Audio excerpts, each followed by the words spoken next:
Now you know how aperture, shutter speed, and ISO affect your exposure. But how do you actually decide what to change in different situations? This is what we'll call the exposure triangle, and putting it all together. There is a balance between these three settings. Changing one might affect how you change the other. Also, depending on creative choices like having an open aperture to get a blurry background or using a super fast shutter speed to capture still motion, your other settings will have to compromise to make sure things are properly exposed. So let's go out in the field in 3 different situations to walk through how we make those decisions. So we're out here in this park, we're gonna get a couple portraits, but first I'm going to get a sort of just standard nature shot. This might be a great thing for you to try to go out and capture. Go out to a park or in the city, just get some shots of some plants. They're the easiest subjects to work with. So I brought out the Canon Rebel T5i. I'm on a 55 to 250 millimeter lens, and I just turned on my camera and I didn't set the settings before here. So this is basically what you're probably going to be doing. You're gonna open your camera, see what the settings are. I'm at 1/250th of a shutter, f7.1, and ISO 100. Since I am outside during the day, the first thing I will do is typically drop my ISO to 100 or to something very low, whatever the lowest is that your camera goes to. Most go down to 100. So that is really kind of the first thing that I would do anyway. So that's on the right setting. And then I would just use my exposure meter. I'm gonna just see one of these kind of cool bushy flower things, get pretty close up and see where I'm at. So I'm pretty close, so I have to back up to get in focus. Okay, so I'm very underexposed right now. I'm at a f7.1, 1/250th of a shutter, and ISO 100. Let's see what that looks like. And it's way too dark. So the first thing I'm going to do is open up my aperture. I wouldn't mind a shallower depth of field anyways. So let's drop that down to f4.0, which I believe is the widest this lens will go open to. So now I'm gonna take another test shot. It's still a little bit too dark. Because my shutter speed is at 1/250th, I'm pretty confident I can drop that down and not get any sort of motion blur. Gonna go down to 1/80th, f4.0, ISO 100, and that is actually really well exposed. So in terms of exposure, I'm happy with that. Next, I would play around with the composition a little bit, but for now, I'm pretty happy with these settings. I'm gonna zoom in just a little bit to get a little tighter, and it looks solid. In the same setting, I like these plants, but everything is in the shade. I want a little bit more contrast, so I'm gonna go over there where the sun is shining on the leaves just a little bit more, and then we'll see what it looks like there. So it's pretty sunny, so there's a lot of sun on my eyes, and I know automatically that I'm probably going to adjust my settings because there's a lot more light on this plant right here. Because I can't adjust my ISO down any further to make it darker, I could crank up my f-stop, but I don't want to lose that shallow depth of field. So what I'm now gonna do is adjust my shutter, making my shutter even faster to let in less light. I went from 1/80th to about 1/320th of a second, and that looks pretty good. The only thing, or the only issue is that we're getting a lot of sunlight. It's very contrasty. We got some shadows, which I actually like, but the reading on my camera was a little bit too overexposed. So I'm actually going to drop a little bit further, 1/500th of a second shutter speed, take the shot, and that's pretty interesting.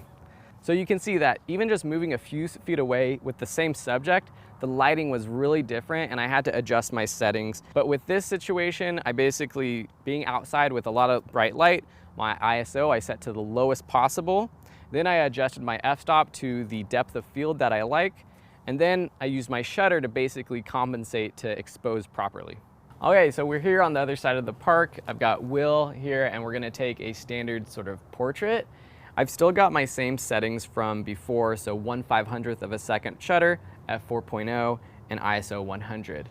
So since we're in the shade, compared to the previous situation, it's way underexposed. So I'm going to drop my shutter speed to let in more light.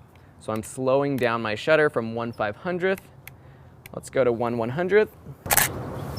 All right, that's actually exposed relatively nicely on Will's face. but the background is completely overblown. But of course, in this situation, I do want to expose to Will's face. I'm gonna take one more shot, and I'm also gonna get it a little bit higher. And I'm gonna slow down my shutter just a little bit to 1/60th of a second. Still, I think I can deal with this, no camera shake. Let's do one more.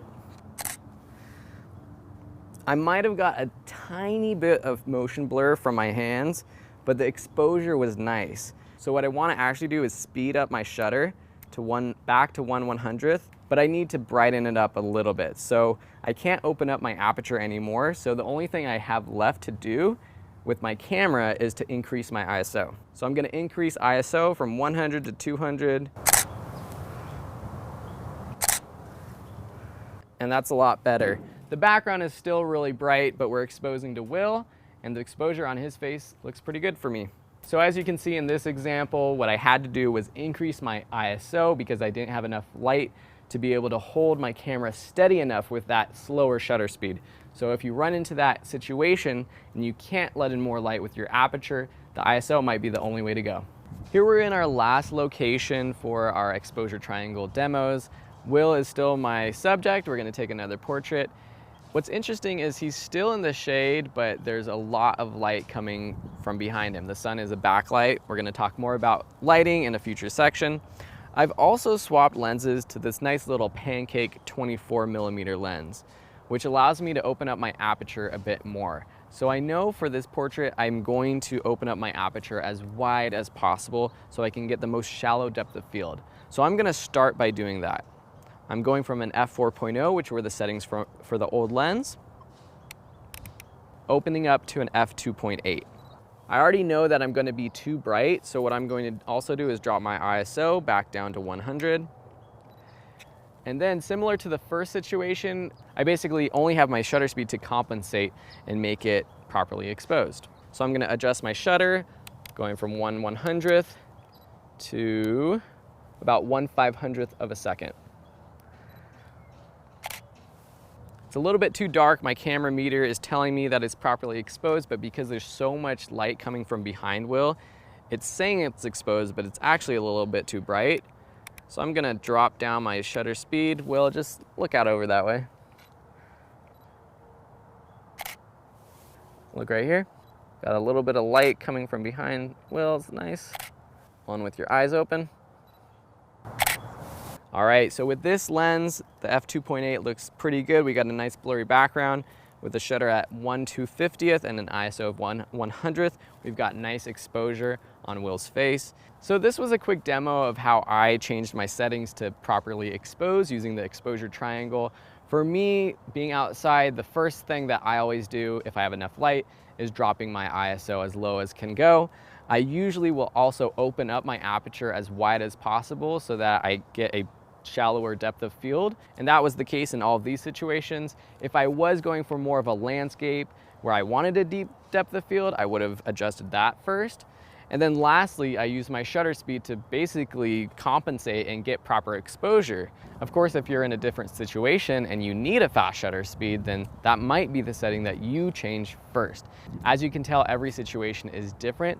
So the best thing is to go out, practice with your camera, with your lenses, so you know that whatever situation you're in, you'll be able to get proper exposure. If you have any problems, be sure to post a question to the course and we'll be happy to help you out.